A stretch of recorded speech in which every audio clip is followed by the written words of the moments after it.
boy! You see that? Of course I did. I was the one up there making the play. Man, I love it. That's what we need out of you. You read your keys, you read it beautifully, and made the play. I told you, I came here to be a playmaker. And it's a lot easier to do that when you've broken down the film. That's what I like to hear. I know Coach Koué will be pleased too. He loves that you're in the film room all the time. That's a sign of commitment. So keep it up, all right? I got you, Coach. I'm all in.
It's the National Football League on EA Sports, where we'll see a brawl inside the NFC North.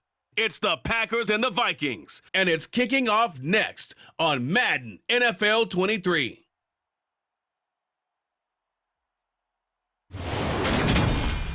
A very warm day outside by Minnesota standards, but then again, it is still summer. Either way, the AC is working just fine at US Bank Stadium in the Twin Cities.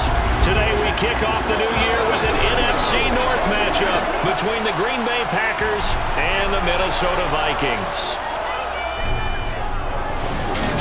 Joined by Charles Davis, I'm Brandon Gaudin, and it is finally time to kick off another NFL regular season, folks. Here we go, and what a game we have to start, Charles. A rivalry showdown between the Packers and the Vikings, two teams who have really defined the NFC North for some time.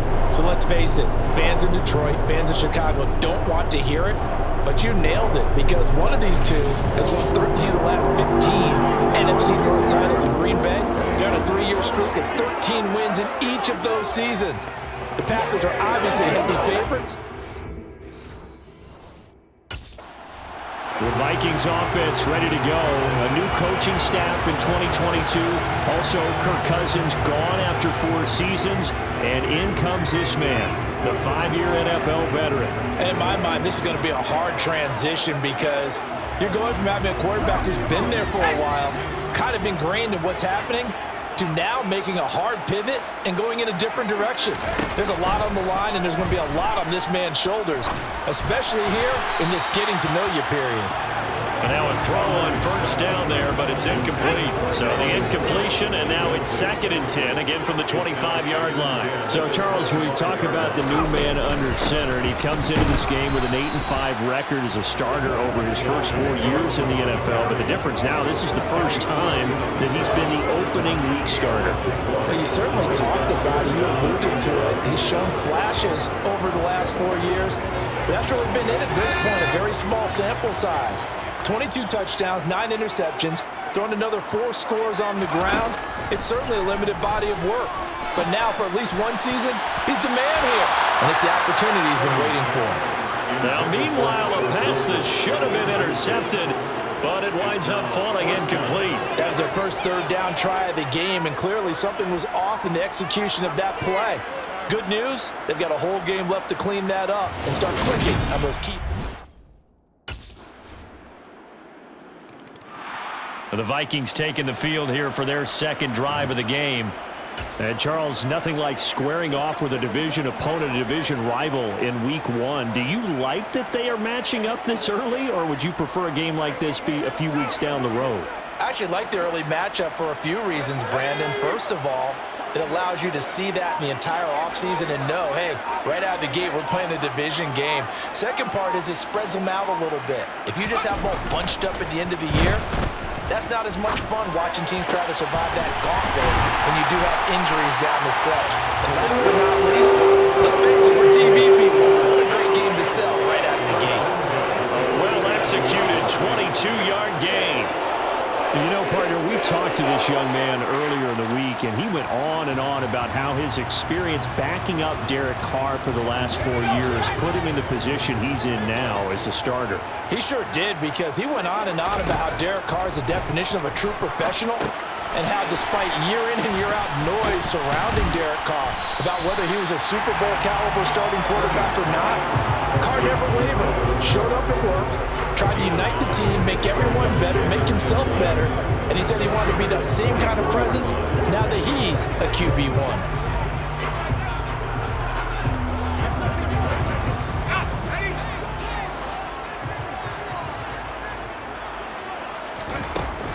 Looking to throw on second down. Fleming. Dalvin Cook now catches on back-to-back plays. And he'll be brought down inside the 40-yard line. We talk more about this new quarterback, Charles. What are the challenges you see for him taking over as the Week 1 starter? Partner, you bring up the challenges. Let's go with what we know already. He's produced in limited opportunities, and we've also seen that he has a flair for the big moments. 2 of his 8 wins, they came in primetime games. On the flip side, getting to know the playbook, understanding his teammates, relating to them, can he also make the most of his talents as the guy?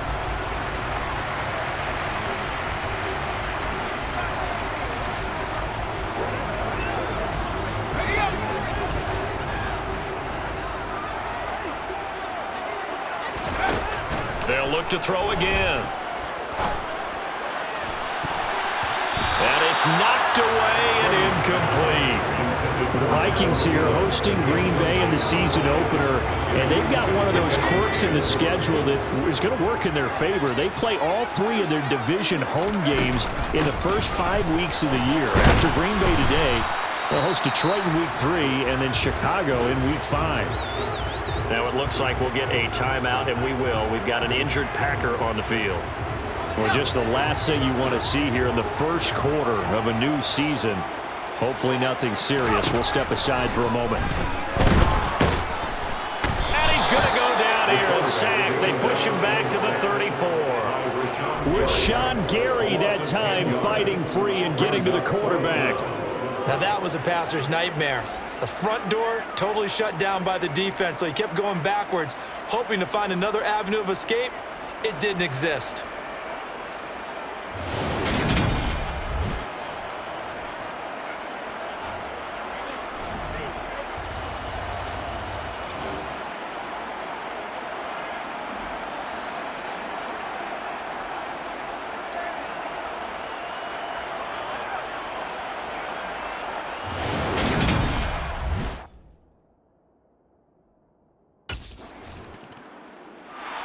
We'll remind you that coming up tonight, the first Sunday nighter of the new season. And how about this for a matchup? The Buccaneers and the Cowboys from Dallas, 8:20 Eastern. Then tomorrow, Monday night, just one game here in Week 1 this year. And it'll pit the Broncos and Seahawks as Russell Wilson makes his Bronco debut. And, of course, where is it? Seattle. Coincidence? We'll let you decide.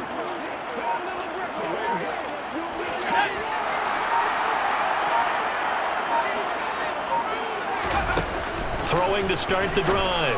Fleming. Open here, Adam Thielen. And he'll have this past the 30 prior to going out of bounds. Give him 13 yards on the opening play of the drive and also give him a first down. Oh, yeah, that's a good throw right there. This is a big game for this man at quarterback. He's a QB1 to start the year for the first time in his career. And he's determined not to let this opportunity get away from him.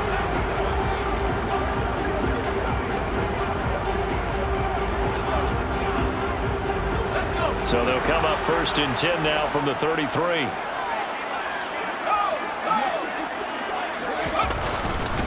They'll try the middle with Cook. And he showed off the athletic juke. Good little gain there. Not a whole lot of real estate, but a nice carry. The previous run, good for 9. Here's second and a yard. They run it again with Cook. And he'll be brought down right at the 45-yard line. 4 yards the pickup, first down. CD, you've got Manny Kahue calling the shots for this offense. His second year as an offensive coordinator in the league. How do you see his crew on this side of the ball performing this year? Well, partners, you and I both know, and everyone else around the league, Manny was a popular head coaching candidate for this year. But he told all the teams he was interested in remaining a coordinator for a bit so he could continue to grow in the job. As far as his offense this year, he's really optimistic about what they can do because he loves the talent on that side of the ball. And one other thing, Manny Kahue, a young, bright offensive mind, he'll be a head coach before long when he's ready to do it. Of course, the catch was nice, but how about what happened after? Able to stay on his feet and gain all that additional yardage. So many of these slot guys, I think, have running back in their background.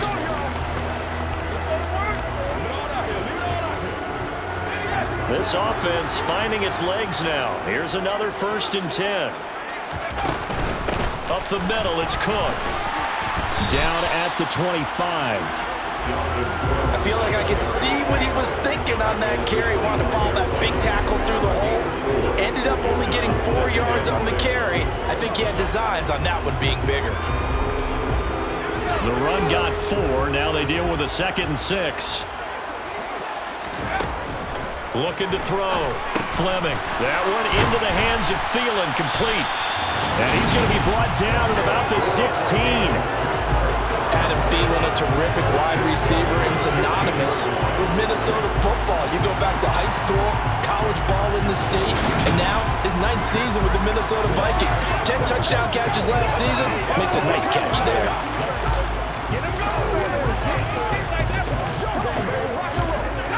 So the ball down to the 16 here for 1st and 10. From the red zone now, they'll look to throw. Got his tight end, that's complete. That's Smith. So the completion results there in 9 yards. And they'll have a 2nd and 1 forthcoming. You know Carter Landry is on the sideline smiling after that one. Remember, the former tight end joined Manny Kahue's offensive staff this spring, and he has been a big advocate of getting the tight ends involved in the passing game. Yeah, we remember him as a solid tight end in this league for a number of years, and while his playing days just ended, he jumps right into the coaching ranks. And I think he's a great fit and a great get for this offensive staff. With his knowledge and experience, I think he can move up quickly over the next few years. On 2nd down, Cook. And the stop will come inside the 5 at the 4. It's a 3-yard pickup, and that sets up 1st and goal. Now that's the way to do it. Hand it to someone with vision and good footwork, and add a little bit of power, and you find a way to pick up 1st downs. Back to throw. Fleming. Oh, this one incomplete. The pressure got to him as he released it. And it's 2nd down. Line of scrimmage. Again, the 4-yard line. 2nd and goal. Out of the gun. They'll look to throw. They're looking for Jefferson, but this is intercepted.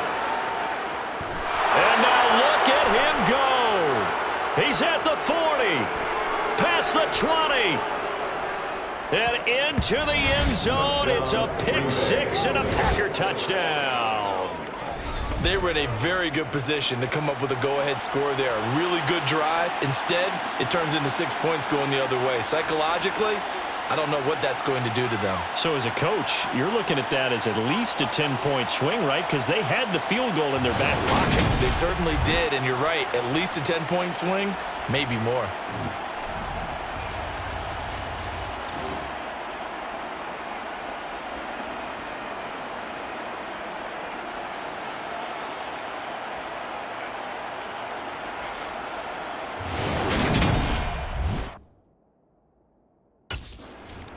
He and this offense preached that a big theme of the offseason was not turning the ball over. And, boy, to start out the year with a pick 6, that has to be a tough pill to swallow. But a long way to go in this one. 1st and 10.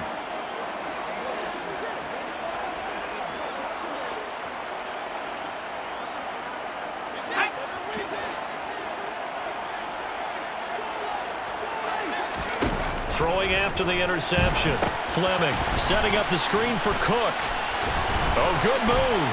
And he's taken down, but able to slip across the 35. Solid way to start the drive. 13 yards, picking up the first. And not that the coach asked me, but I do like the call there to start the drive. Looking for something maybe to jumpstart this offense. And they decided to run a little screen play. Maybe give their running back a little bit of space. Mission accomplished. He turns that into good yardage and a quick first down.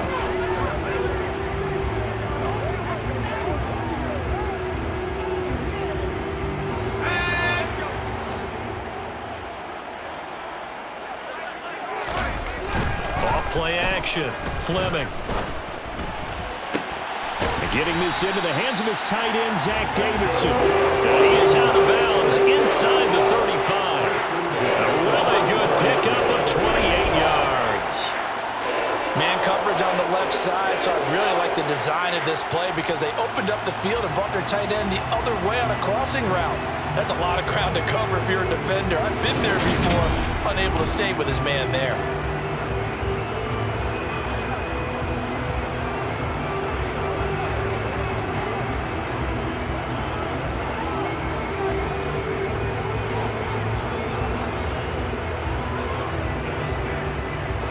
So into Packer territory now. Here's 1st and 10 at the 34. Looking to throw. Fleming. He's going to let this go. Back of the end zone. And he bats it away, and it falls down incomplete. And not a common sight, at least on this drive. A momentary setback, though, for this passing game that has been moving well this series. Good thing for them, though. Still 2 more downs to connect and try to pick up another first down. They get 6. That'll leave them with 3rd and 4. I really like the vision he displayed on that play because he saw there wasn't a lane to completely break off a huge gain. So he found where there was the most space and got what he could. A nice, dirty run that's a positive play for the offense. We've got a 14-3 ball game with 2 minutes left in the opening half.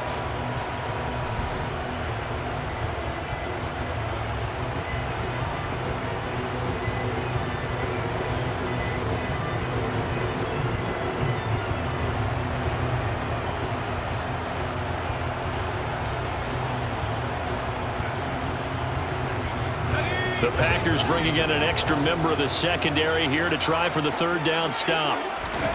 Back to throw. Fleming. Oh, it's a screen pass. That's complete. And they'll have it in the red zone before he crosses over out of bounds. Another good completion on the drive as the Vikings have a 1st down. And when you're throwing the ball downfield really well like they have been on this drive, it's really a nice time to work one of the screen plays in. One of my favorite play callers in the game has always told me he starts every game with 10 to 12 screens because if he starts feeling the pressure from the defense, he uses their aggressiveness against them.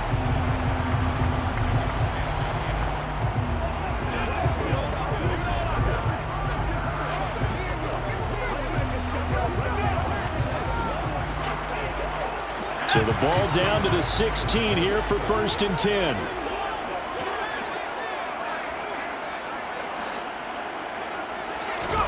From the red zone now, they'll look to throw. And that will be caught, but out of the end zone, says the field judge. It's ruled incomplete. We know all the receivers go through those tiptoe drills, right, trying to get their feet down inbounds.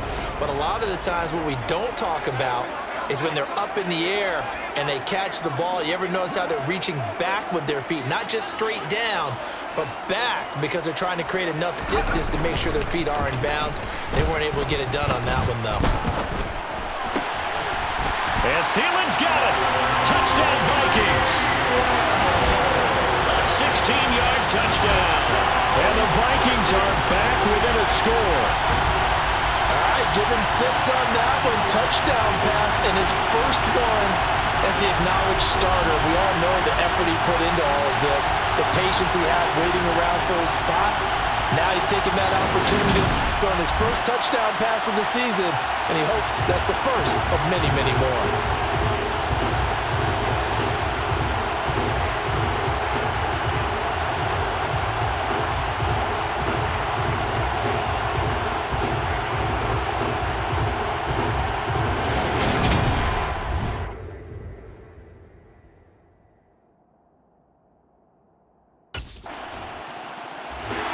Their quarterback leading this offense back out. He threw a touchdown pass last time they had it. And they'll look to get him in the end zone again here as they start with a first down.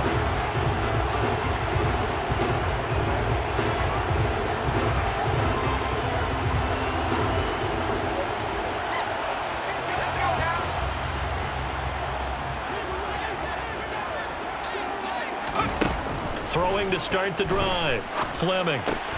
Over the middle, complete. That's Cook. And they get him down, but not before he takes it across the 40-yard line. The Vikings going to signal for their first of their timeouts. So as they take it over, we step aside.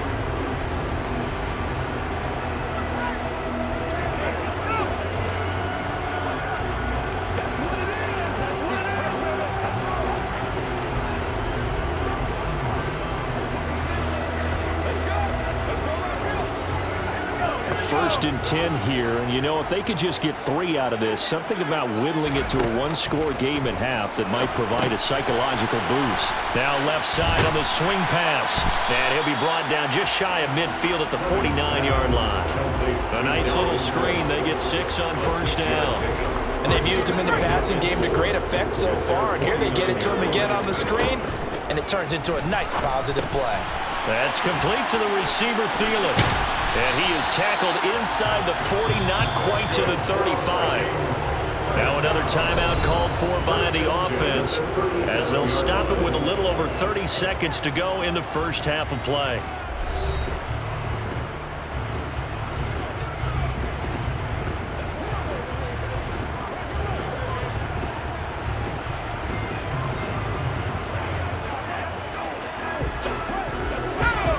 Scrimmage, the 37 on first and 10. Again, he'll drop to throw. Oh, going for Jefferson downfield. That's going to be knocked away and incomplete. He certainly had a good game throwing the ball so far, but I think he was trying to take that from good to great with that throw, trying to get one downfield.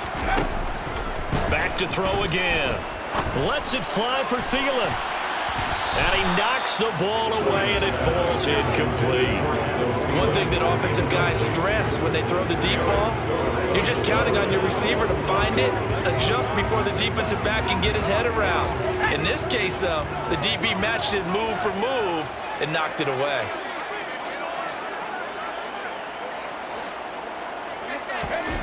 They'll stick with the passing game as he looks to throw. Open man as Thielen is complete. And this is going to result in another first down as the tackle's made at the Packers' 13-yard line. That one goes for 24 yards. With the kind of game he's had so far, you had to know that on third down that they would be looking his way, and they did, for big yardage and a first down. I think the defense fell asleep at the switch on that one. I would have doubled him, tripled him, anything to keep the ball out of his hands. Inside the red zone here, they'll look to throw. Looking end zone, but it's incomplete. They're putting together a drive here in the final minutes of the half, but the coverage has been tight all game long, and they certainly want to keep them off the scoreboard here.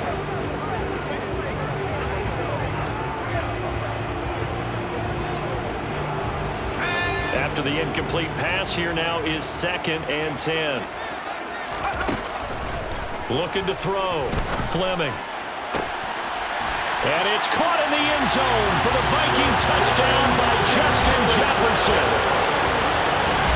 A great play there in the final seconds of the first half. And the Vikings are able to cut into this lead in the final seconds of the first half. That's the kind of throw that they're looking for right there, and that's a big reason why the management, the general manager, the head coach, they all believed in this guy going into the offseason and said to him, this is your time, this is your chance, and many more throws like that, and they'll all be walking around with big grins for the rest of the season.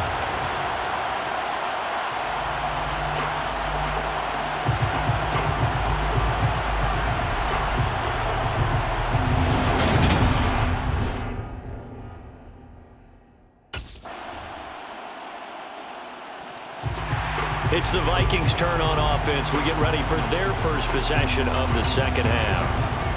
They make their second half debut here, and things are looking a little bit tougher now. You give up the points there, Charles, that touchdown drive on the other side, so now it's a two-score game here. Got to be careful. They certainly do, and I'm just wondering at halftime if those guys just looked into each other's eyes and realized what they've got to get done and come out a little bit more charged up, because if they don't get some kind of points here, that next drive, that could make this a three-possession game.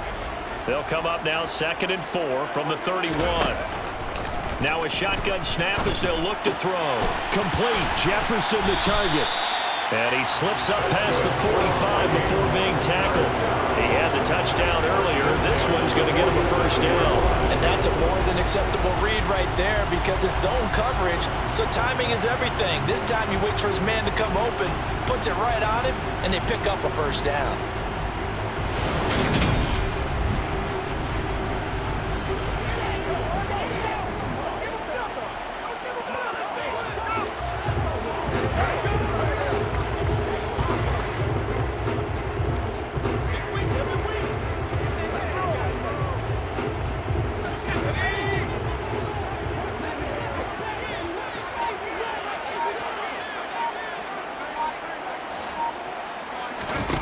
On first down, Fleming. And the Packers give him nowhere to go, and they bring him down. Dean Lowry, he's the one that got home and takes him down for a loss of 9. After the sack, it's 2nd and 19, and the road gets a bit tougher from here. Back to throw. Fleming. Oh, that's into double coverage and intercepted. Adrian Amos with a pick, and they'll set up shop right near midfield at the 49-yard line. Certainly not his best throw that time, and not a good time to make it, Charles, when they were a nickel with 5 defensive backs on the field. And that's exactly why you have those 5 DBs out there. You want extra speed on the field, guys who have ball skills and understand what the passing game can do, and gives them a chance to react and make a play on the football, and they take one of those away.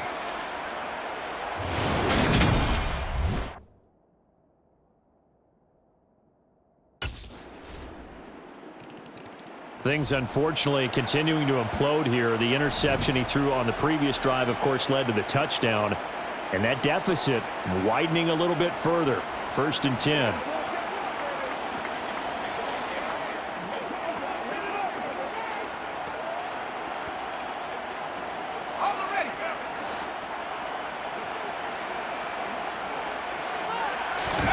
Trying to shake off the interception from the last drive. He'll look to throw. And he is going to be taken down. And that should be the final play of this 3rd quarter. We are through 3 quarters here on NFL Kickoff Weekend. And we return, welcoming you back to Minneapolis. It's the Vikings in possession of the football, but they need some points. They're trailing here to start the 4th. To throw on 2nd down. Fleming. Oh, the ball comes out on the hit, but they'll say it's incomplete. We've seen this quite a few times in this game. Offensive line unable to keep leverage, unable to keep people away, facing a lot of pressure. Fortunate just to get rid of it. One of the reasons they're down is that inability, though, to stop the pressure. We saw another example of it there. That is caught by Thielen. They do get 18, but even that won't be quite enough. It's 4th down. So much about offense is what we call hidden yardage. You know, you throw the ball to someone, they catch it, and then they can make a big play. You know, they create a play, run after catch.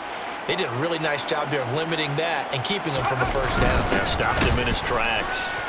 And he's not going to get the first. I don't even think he made it back to the line of scrimmage.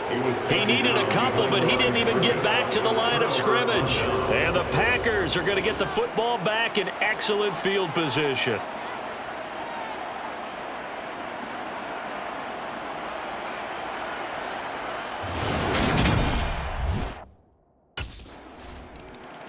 Minnesota's offense takes over possession. And whatever promise they showed in the preseason has not translated into week 1, because they have not been particularly competitive here at home, no less. So these fans just kind of beside themselves right now.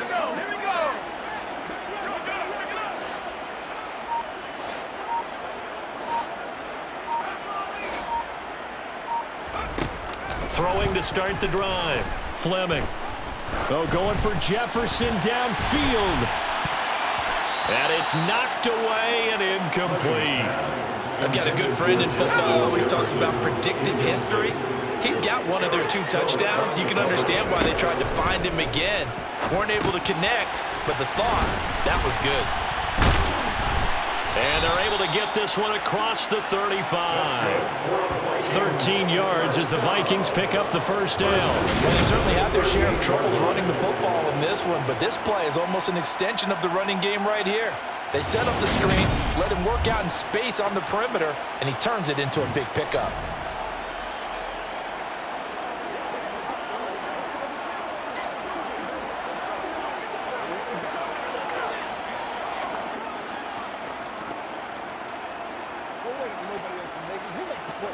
So signs of life in what's been a dormant offense in this second half. Here's 1st and 10. Off the play fake. Fleming. And he's got his favorite target yet again. It's complete. And he's going to be out of bounds, but not before he takes it inside the 40. 23 yards, the final tally. A 3-score game here late. You can probably rule out the comeback, but certainly some kind of a moral victory to be had if they can get a few more points to close things out. And to that end, a nice pass play there to push things downfield. Yeah, and we know in this league, a loss is a loss, and no one wants anything to count as a moral victory or, boy, something that feels a little bit cheap. But if they trim that lead down to just 2 scores, that's still a benefit to this squad.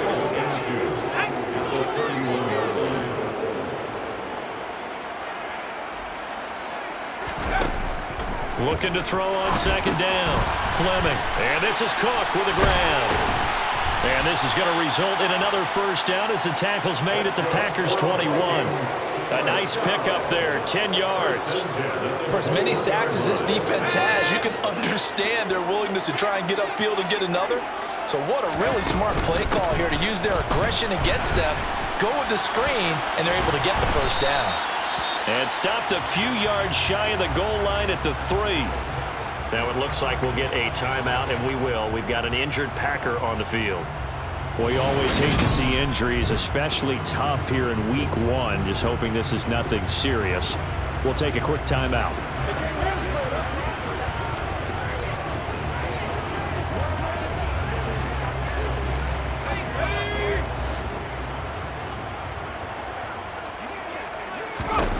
Looking to throw. Fleming. And this ball is caught by Irv Smith. Touchdown, Vikings. A 3-yard touchdown pass. And the Vikings have got it back to a 2-score game here in the 4th.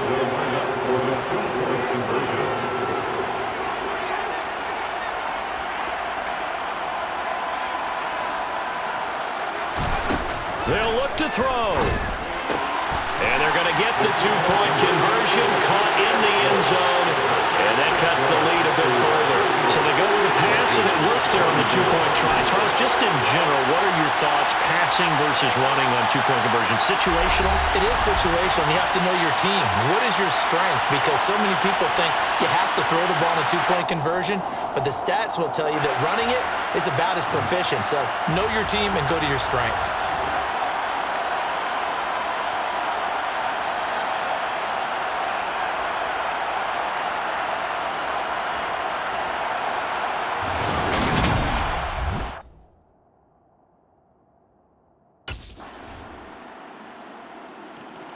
And now out comes Minnesota.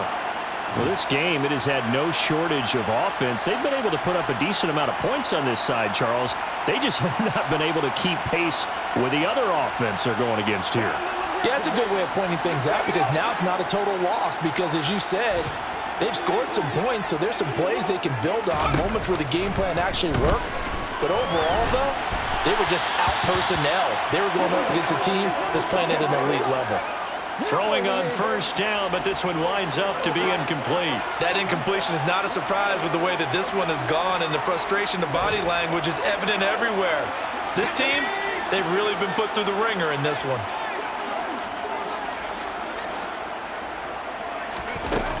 And 2nd and 10, he'll look to throw again.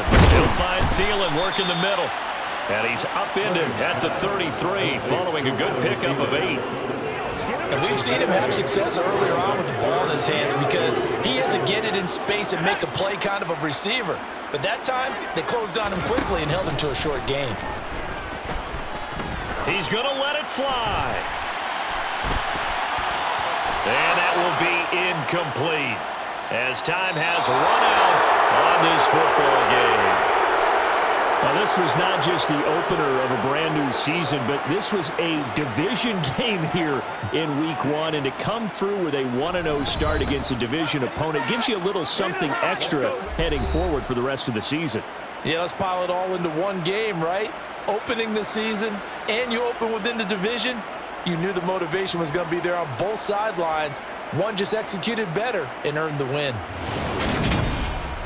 So for Green Bay, hey, you get a win, you get it on the road. You can't ask for much more than that to start the year. And they'll head back home next week to take on the Chicago Bears.